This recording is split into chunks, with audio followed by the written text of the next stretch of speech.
What's up? This is Tom, Suburban Helltapes, out here for Utopian Voids, doing some interviews. Tonight we got Knights Templar. Hello. You guys want to introduce yourselves? Yeah, I'm Gio. My name is Manny. My name's Matthew. So when did you guys start performing as a band? Like, when did you guys come together as a group? Since the 80s. Yeah, since the 80s. 1982. Our show was with Bauhaus. Yeah, we had one single on Cherry Red. Oh, dang. That one music video blew up. Yeah, it's gotten a new lease on life due to the algorithm now. Morrissey didn't like it though. Yeah, Morrissey didn't like it because it was called Eat Meat every day. We're talking about dick though. Yeah, so he liked that part. Meat is pleasure. Meat is Yeah.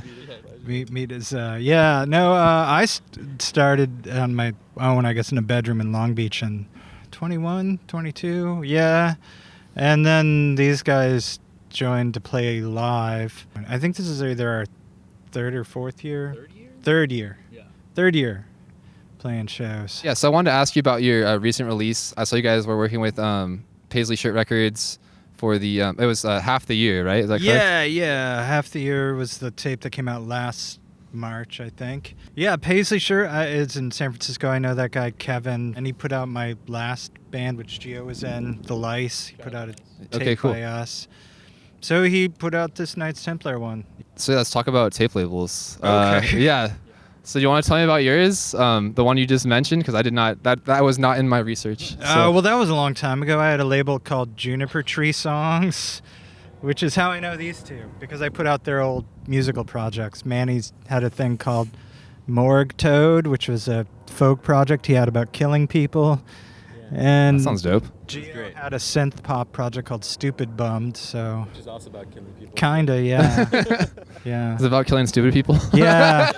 I don't know if either of you guys want to talk at all, but yeah. I'm super interested personally about like tape labels and independent labels and their history and all that kind of stuff. So please go off. I also had a tape label. Hell yeah. There you go. Yeah, it's called Hair Growth. Back in San Francisco, 2010 to like 2013-ish.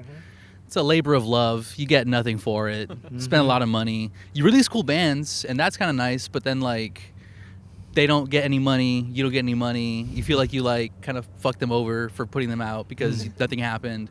That was me because I put them out. Yeah, exactly. I felt that way when I've gotten released before. But it's like, who else is going to do it? No one's going to release our music, so we might as well do it ourselves. Yeah. What about you, Manny? You never released nothing. Yeah, I don't release shit because this is... I don't fucking care. You don't fucking care. I don't fucking care, man. Yeah, I don't care about this kind of stuff. I mean, I do care a lot, but not enough to put out other people's stuff on a consistent basis as it would require to have a successful tape label. I did try putting out a couple of things before, and there was one release that did come out. Yeah, you put out that record by... Amber Smoke and Purple Dynamite. That's right. And then I think one band changed their name and the other band broke up, so... Yeah. I mean, I liked both bands, and I respect the people still, but... They both actually broke up by Yeah, now. and they both broke up, yeah. I have a couple records still, Like 100? No, maybe like 70. Oh, that's not so bad. Yeah. I used to sell stuff on Depop, and whenever somebody would spend like $80, I would send them a free record. Yeah. I mean, I don't know. It's cool stuff. Would I do it again? I'm gonna do it to my own music. Yeah, probably. You tell me some more about Repo Records though, because I was curious about that. Oh yeah, Repo Records is just the label I have on Bandcamp to release my own music, but not just Knights Templar, but I have other musical side projects. I guess Knights Templar is the main one because we play live and more people seem to like it. So that's it's the big one, and then the others are more like weirder, I guess, or whatever. Well, I saw on your Knights Templar Instagram, you wrote the phrase "fake label." Yeah. Can we explain fake label? What makes a label fake and what makes a label real? Well, technically, I guess it's a real label because it has physical releases and it has a Bandcamp, so that makes it about as real as most labels nowadays. But I mean, I don't want to put out anyone else's music, although ironically, I put out Gio's new synth pop project, Dominion. I put a tape out by last year. But just like 10. I just make like 10 copies at home off my own like tape deck. For most of the releases, it's like 10 or less copies, except for Knights Templar. That's the only one that has like substantial, like 50 copies or whatever, you know. Yeah, the big numbers for the big band. 10 is a pretty good place to start. 10's pretty workable. Yeah, I like it because, you know, they sell out, or I say they're sold out, just, you know, so I don't have to make any more, one or the other. Do you order blanks from Duplication? That's just a guess, or no? If you want the honest truth now, for the tapes that I put out now that I home dub are taped over unsold tapes from my old label Juniper Tree Songs. Wow. So I still have like a very big supply of potential blanks. Yeah, shout out Math. Josh Lopez, shout out. Toy Desert. Still dubbing over Math tapes in 2025. I appreciate that anybody buys them, to be honest, and that they're people who support my music. It's, you know, but it's like I'm not. I think people are more likely. Oh, I think people will buy a tape rather. People are more likely to buy a tape rather than buy your music digitally in general. That's what I've encountered. It's funny. I mean, I put all the digital stuff for free usually myself online because I feel like at the level we're operating at, that's you just kind of want it to spread. I think it's good to do stuff for free until there's actually maybe a demand for it. I don't know. People will pay for the downloads. Usually I think they're European, you know. Knights Templar has a fair amount of European fans, I think, because, you know, the cold, dark music they love in Europe. They don't really buy the physical stuff anymore because the shipping's too much. It's like $30 to ship a tape to like Germany or whatever. Maybe we need Repo Records EU. Yeah, maybe. Yeah. If anybody's out there wants to be my European distribution or help us set up an EU tour that would be sick. During World War III, which is probably imminent. Yeah. I wanted to ask about the lice because I did find that during my research. Can you tell me anything about the lice? Just, you know, it was a band live. It was much like Knights Templar. It was a band live, but the recordings were all me because I'm really prolific and home record a lot, like too much. He can't stop himself. I can't stop myself. I'm always making new music. Yeah, Manny wants me to stop. But yeah, the lice was, you know, it may not be that different from Knights Templar. I don't know. I felt like an aesthetic shift for me from the lice was more like really short. It was rocking. Kind of noisy. We were a rock band. We were a rock band. The pandemic killed us. The We had an album that we're like prepping to come out in April of 2020. We got all the records. We played a show like March 10th or something. Yeah, and then everything fucking. And then lockdown. That is true, actually. Band was killed. I think that was the last show I went to. Yeah, and then there were like no shows other than like weird generator crust shows, but there were like no shows for like 2 years. Yeah. Was there like a horror film aesthetic related to Knights Templar? I think I read something about that. Well, yeah, early on. I mean, it started, the first early releases were more like minimal synth with kind of a horror vibe. Like, you know, Dead in the Park, the first single, was definitely more like evil. You know, it was a little evil. It's gotten less evil over time as my true softness has shown through. But yeah, it might get evil again. You never know. The mood hits me to get evil again. I do I am a horror movie fan, so I am evil. I am a little evil. Favorite horror movie? No thinking about it, just off the top. It's probably Suspiria, the original. That's a good one. Yeah, let's hear it. Man, yeah, The Nun Part 2, my favorite. The Conjuring, yeah. The Red Door, my favorite. Black Phone. I like colored. Yeah. Color themed horror movies. Anything? Oh, cool. Oh, yeah. The Black Phone was pretty good. Pretty scary phone movie. Yeah, very scary phone movie. Yeah. I don't really watch horror movies. The News. That's the fucking biggest horror movie, man. That's scary. I watch a lot of porn. Yeah. Shadow porn. Yeah. I think I should say that we've got a couple shows coming up before the interview ends. One, that Utopian Voids, who you know because you put out Dustin Krapes tape. Hell yeah. That one's on January 11th, right? Halloween swim team, right? Halloween swim. Microwave. But yeah, that one's on January 11th at formerly O'Donovan's Pub. Now, how's it? Yahweh? It's Wish You Were Here. Wish You Were Here. It's Yahweh. Okay. All right, we're playing at Yahweh's in Pomona on January 11th, which is my brother's birthday, 1/11. So, and then we're playing this Sunday, the 5th at the Offbeat Bar in Island Park. Yeah. Cool. Yeah, with Protect Me and Teen Models.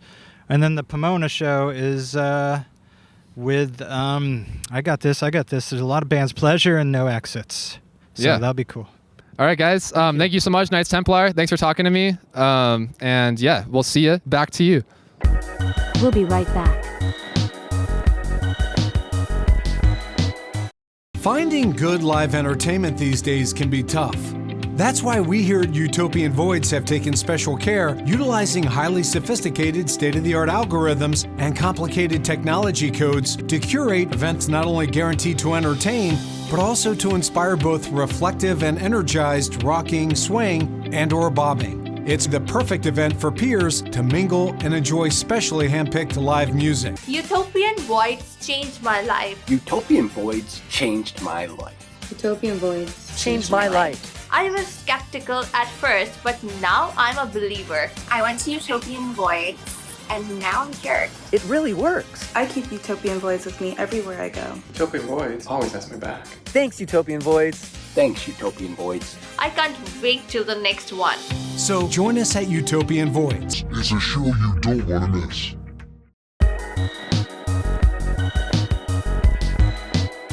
What's up? This is Tom from Suburban Helltapes here for Utopian Voids interview series. Today we got Plezzure. How's it going, guys? Hey, doing pretty good. My name's Andres. And this is Bunchy. What's good? No, yeah, I'm actually Bunchy. That's Andres. But yeah. Now we'll never know. Yeah, now you never know. Yeah, so how's it going, guys?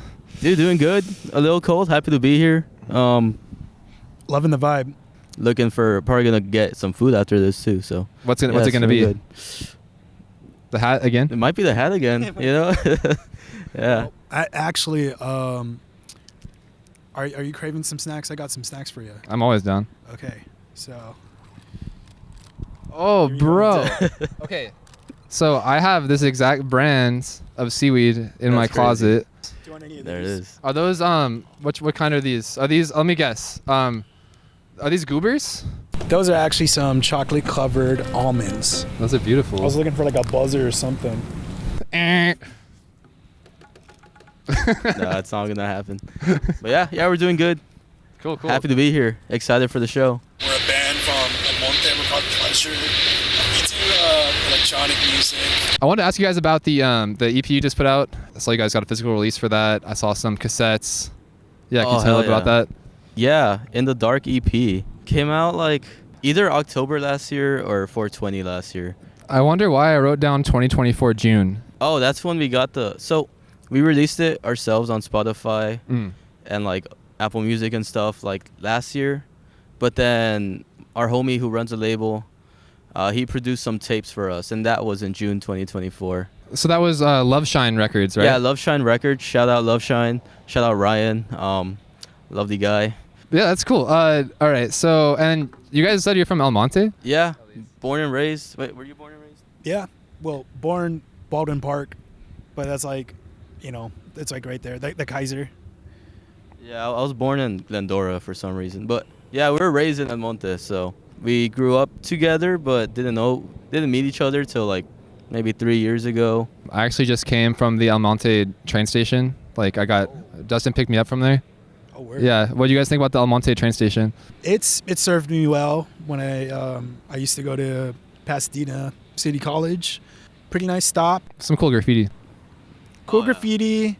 Not so great places to sit. No. If you want to go to a place to get a sore ass, that's the place to be because there's just concrete everywhere. But other than that, once you get in the bus, you're moving.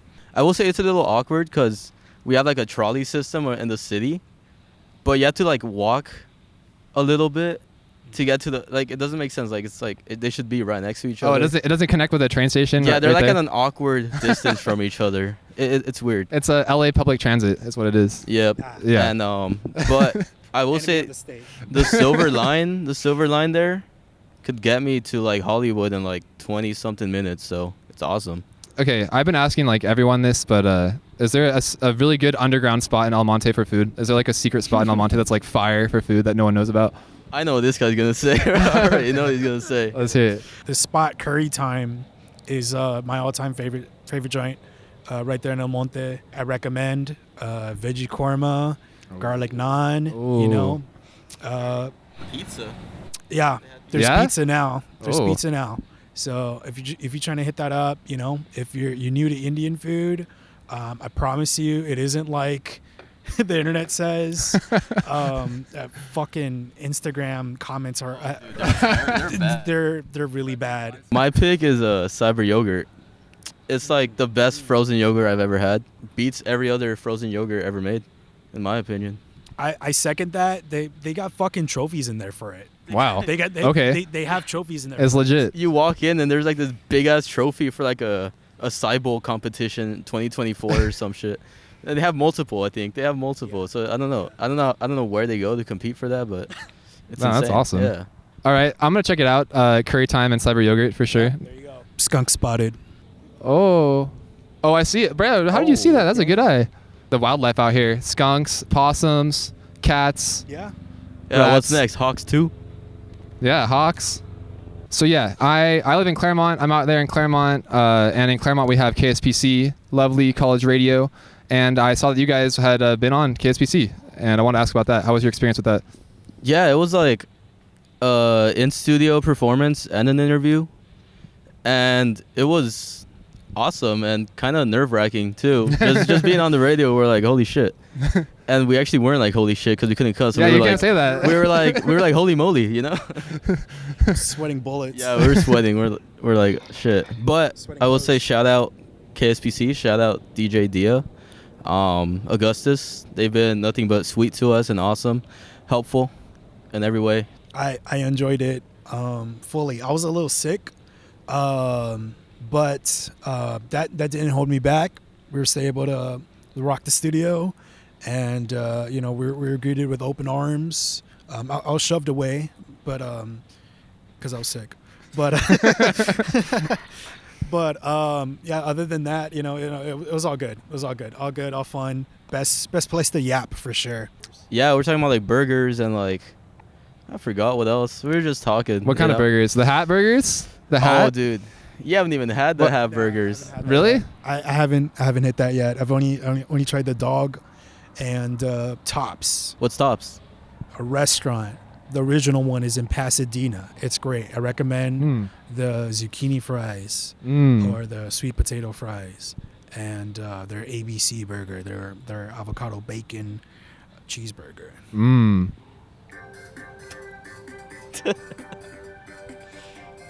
Breaking news.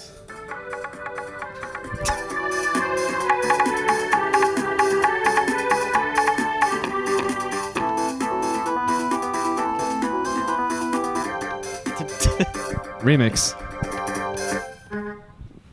All right. Yeah. We're back. All right. This is Tom with Plezzure. It's been a pleasure to talk to you, and I'll see you at the show. That's our line. Oh, my bad. All right, back to you. I don't know if we want to do the show anymore. We'll be right back.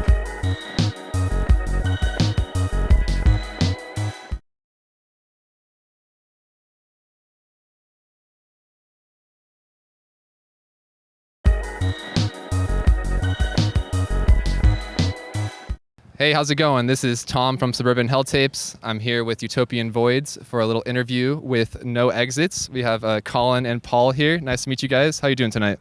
Hey, nice to meet you, Tom. Just chilling, enjoying the wildlife out here. I checked out your Bandcamp. I saw you have a few singles and a couple EPs on there too. What's coming up next for you guys? So we've got an EP we put out a couple years ago, and a single we put out a little bit more recently. We got some new tracks that are cooking up right now. No plan on a release right now. Probably gonna maybe focus on having it as a new EP. But I don't know. We've got a huge catalog of shit we've never finished or released too. So who knows? So there could be something longer in the works coming. Yeah, I mean, we probably have like a whole nother band's worth of stuff that's never going to face, it's never going to come out and be shown to the world.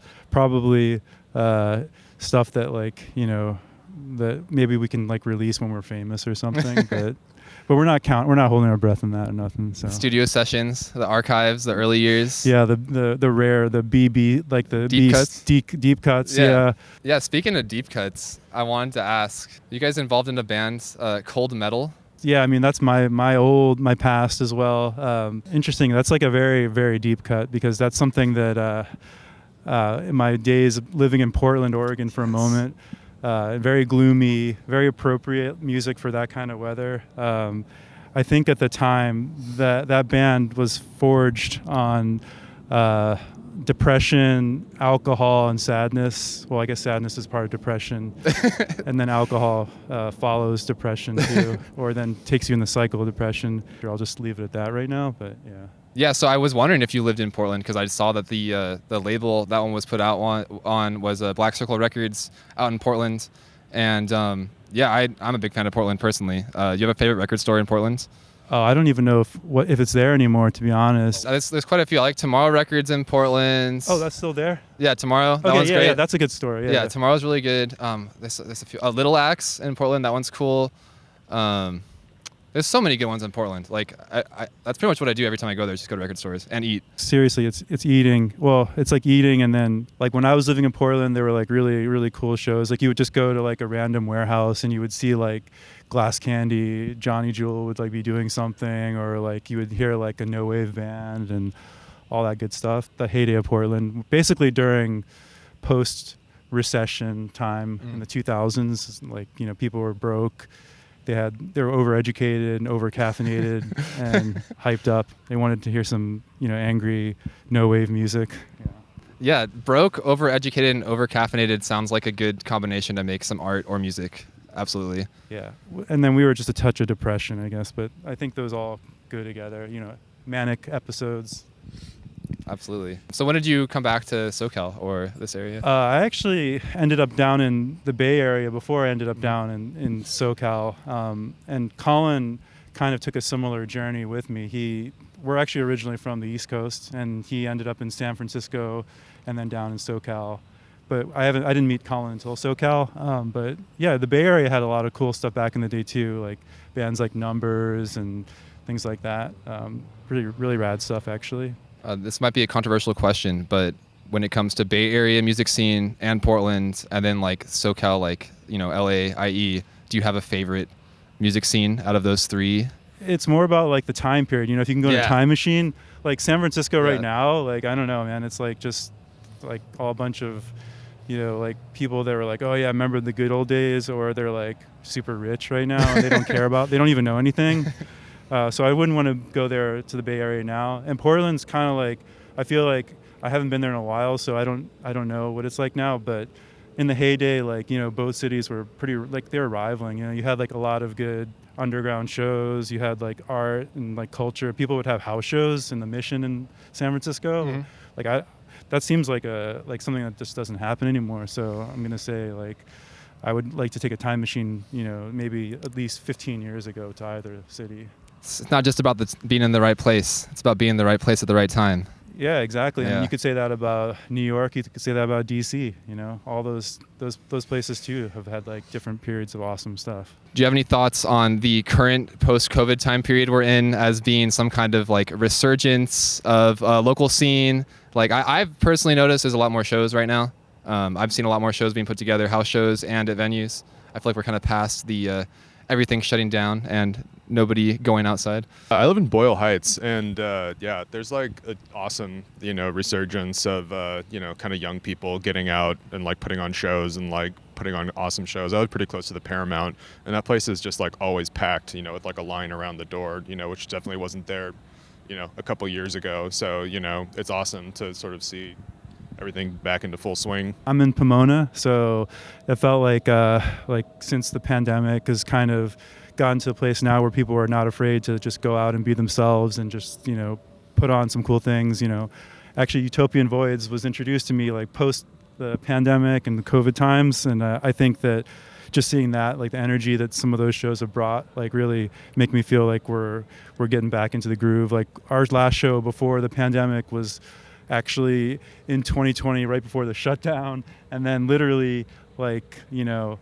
energy and like people having to like resort to doing like, Twitch videos and all that kind of stuff. Like I know that's like everybody's minds, like still there, but like I was like, I don't know if we're ever going to go back to like, having rad shows again. So I'm glad that people are out there, and now we're heading into the new year.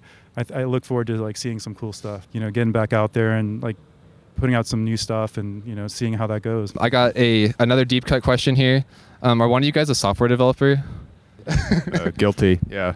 Cool. I heard you do mobile software development. But maybe 10 years ago. Oh, okay. No, I work in audio software, actually. Wow. Yeah. Okay, that's really cool.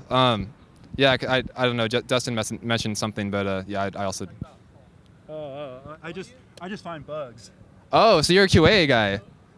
Yeah, I mean. Hey, QA is still part of the development team. I guess the short answer is he actually makes stuff, and I try to break stuff and also find stuff that's broken. But I'm not like a builder. He's the guy that does that. He makes all the magic. I was just curious because that's also the field I'm working in. I feel like software devs, a lot of times they always have some creative project going on that they like put most of their time towards outside of work. Do you spend a lot of time using software development as a hobby? Is it something that you're really interested in?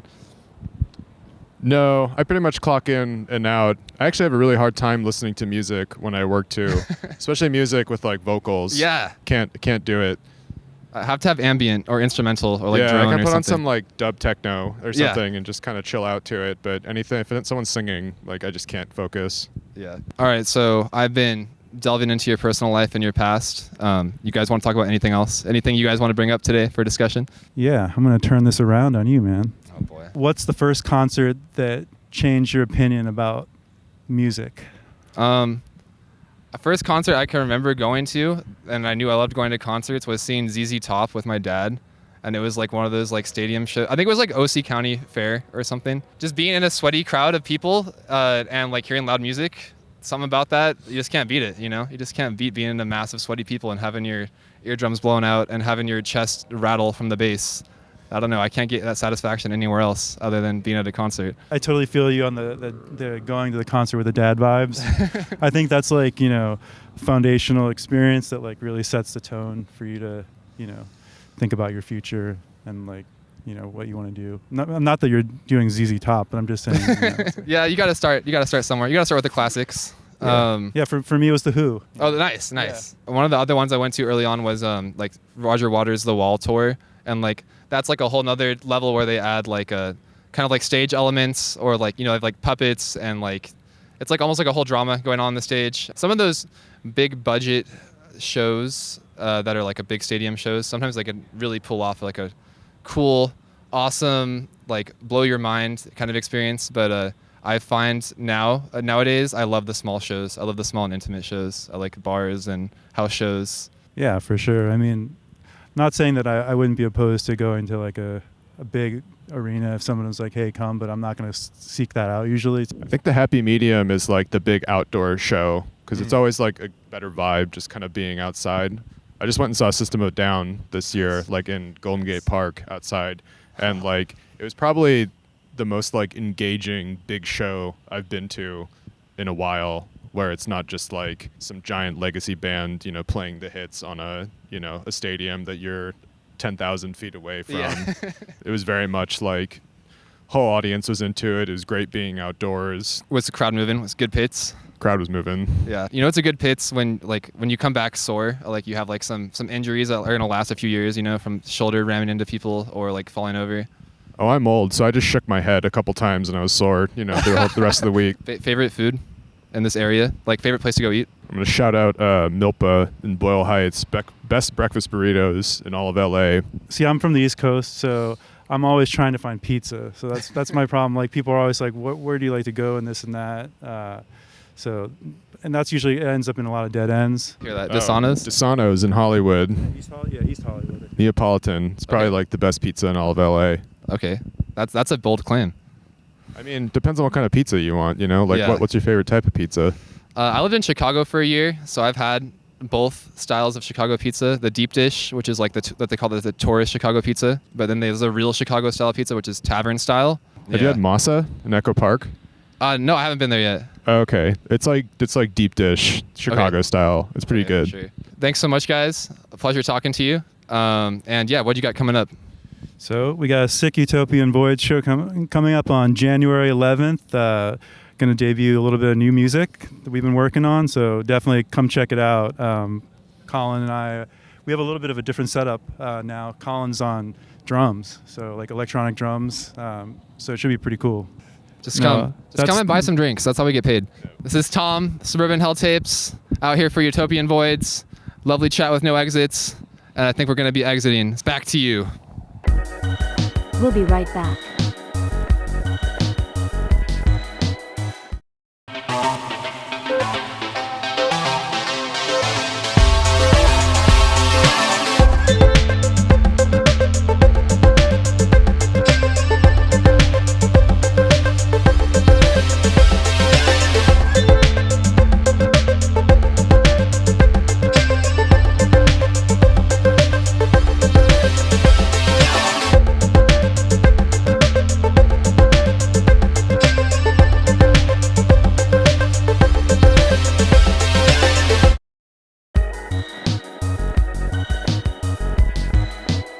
Hey, what's up? This is Tom from Suburban Helltapes. I'm here for Utopian Voids, here with the man himself, Dustin Krapes. Hey. How's it going? It's going smooth so far. We have a kitty taking care of the chaos. Just trying to knock over the camera. Yeah. It's few fun. times. We're good. So tell me a little bit about this interview series that we are starting right now.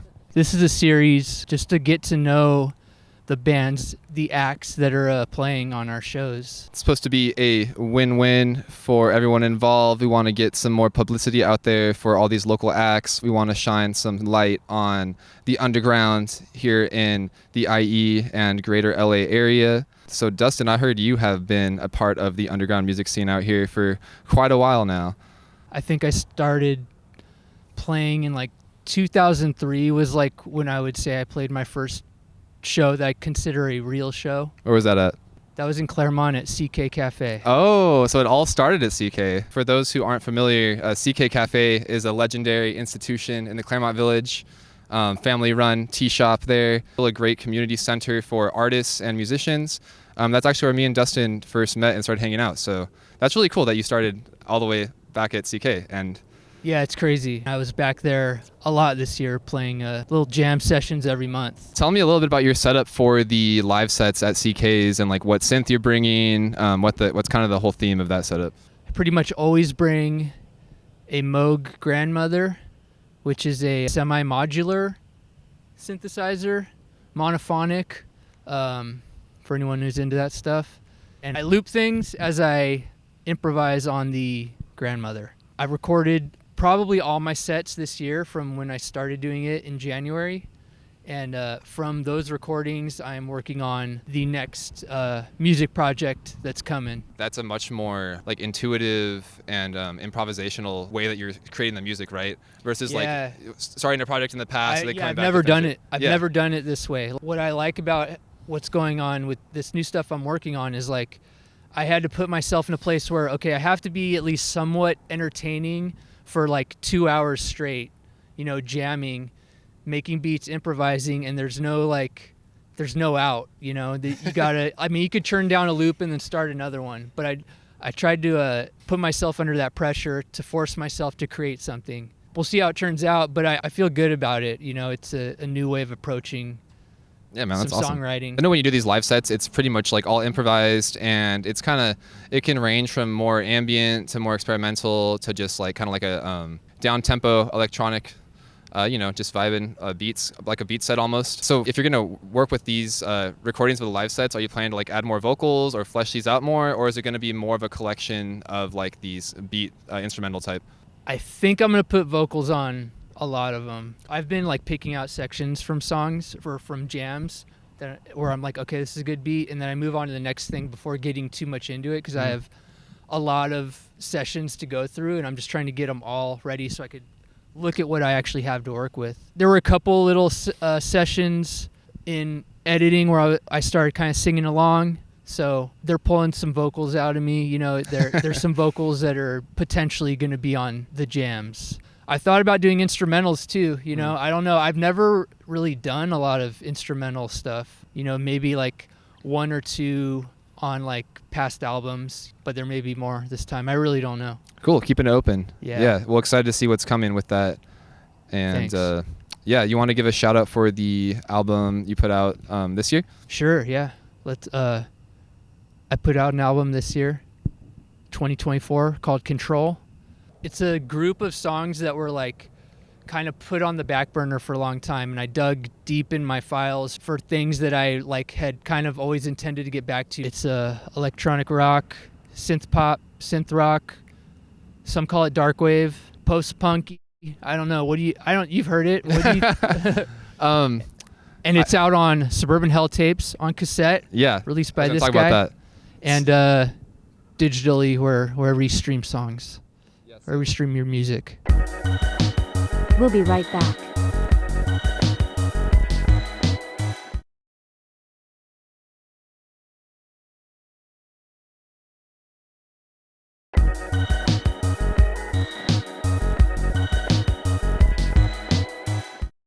Hey guys, this is Tom from Suburban Helltapes, out here doing some interviews for Utopian Voids. Today I got Eder from the Black Cat. How you doing today, man? I'm doing good. It's a really nice night out. So I want to ask about your music and what you got coming up. So the Black Cat is a solo project that I've been working on for a couple years now. It actually started in 2009. Lately, I'm doing the Black Cat. I'm also doing another band that's called Espantos. And then I'm also starting a new project, still in the works, called Palm Reader. Can you tell me about like the Black Cat? Like, how would you classify like the genre or like what kind of category of music is it? I know you're using synthesizers. It's more darkwave, post-punk based.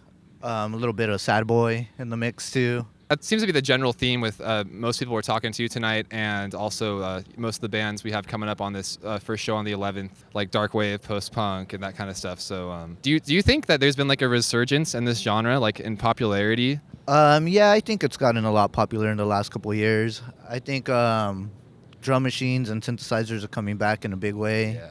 And there's a lot of new gear. So when it comes to drum machines and synthesizers and gear, you got any favorite stuff you're working with right now? My main piece that I've been working with is a Roland MC101. I've been doing a lot with that. There's so much you could do, and it's a little compact drum machine. Throw it in a backpack and go anywhere. Lately, I've been buying a lot more gear.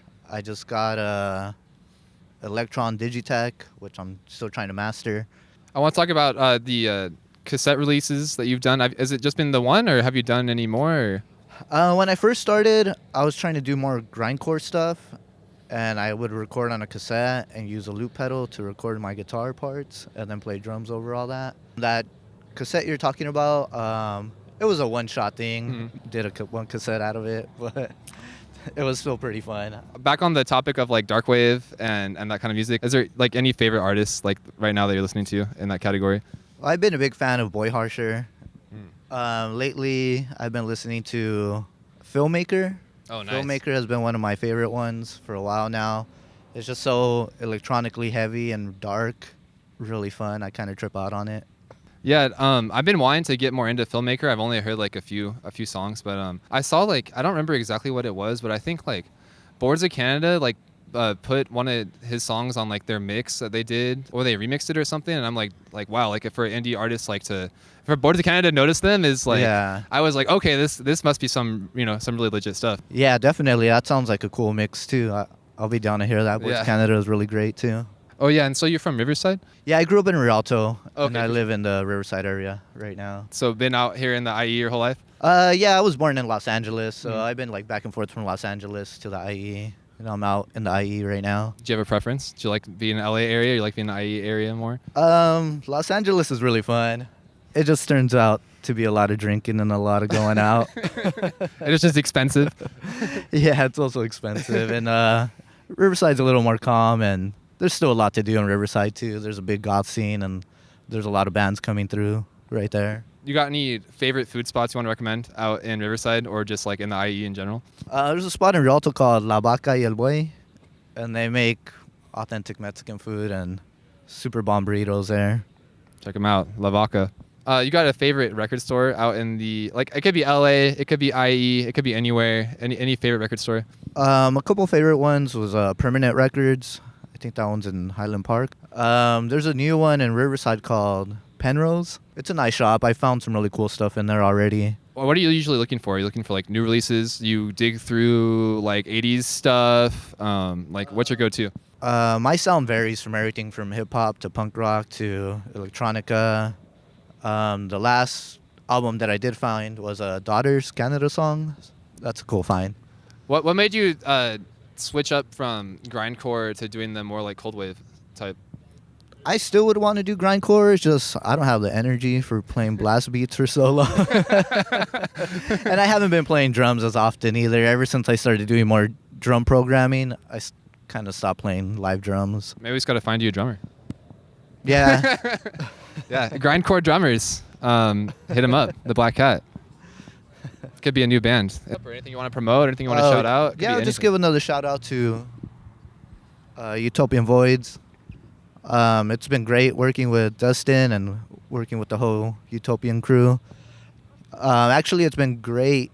I feel like he's given me such an opportunity to put me in front of a stage and express myself, and it's been lots of good practice, and honestly, I've grown so much since I've started working with them. So Utopian Voids saved my life. That's what we like to hear. No, yeah, so we got the show coming up January 11th. I'm actually going to be DJing. I got a lot of new songs to DJ. I'll probably even bring a machine to make some extra noise. All right, this is Tom Suburban Helltapes wrapping up with the Black Cat here. Back to you. Thanks for watching.